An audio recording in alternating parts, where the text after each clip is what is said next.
सरकार पछुआ वर्गों को उपयुक्त न्याय दबापाई आगामी दिन में बाध्य हेबे। एससी एसटी संपर्क में सरकार जो संरक्षण वृद्धि करछंती मु स्वागत करुच्ची एवं विशेष भाव में पछुआ वर्गों जो संरक्षण लागू कले वैषयिक शिक्षा रे यह पछुआ वर्गों सामान्य आश्वस्ति आनी किंतु पछुआ वर्ग माने न्याय पाई नाहंती।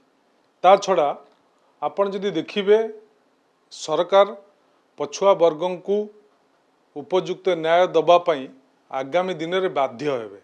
तार कारण जेतेबेले चलित वर्ष जातिभित्तिक जनगणना आरंभ होउची एवं जातिभित्तिक जनगणनार फलाफल 2027 मसीहा रे आसिला परे ये कथाटा आउरी दाबी दृढ़ीभूत होब एवं दाबी आउरी उठिब जे पछुआ वर्गों को उपयुक्त न्याय मिलू, उपयुक्त संरक्षण मिलू। सरकार वर्तमान वैषयिक शिक्षा रे संरक्षण व्यवस्था लागू करछंती।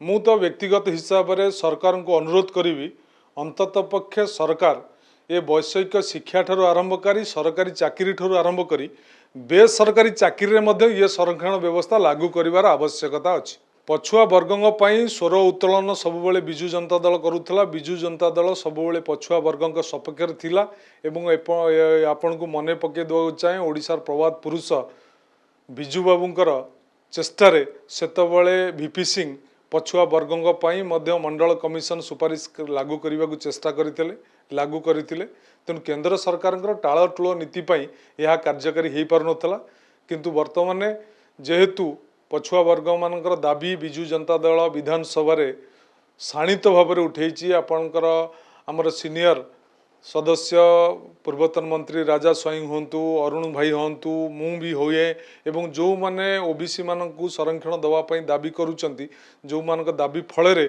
आज सरकार अंततपक्षे सामान्य दाबी की ग्रहण कर किंतु यथेष्ट नुहे।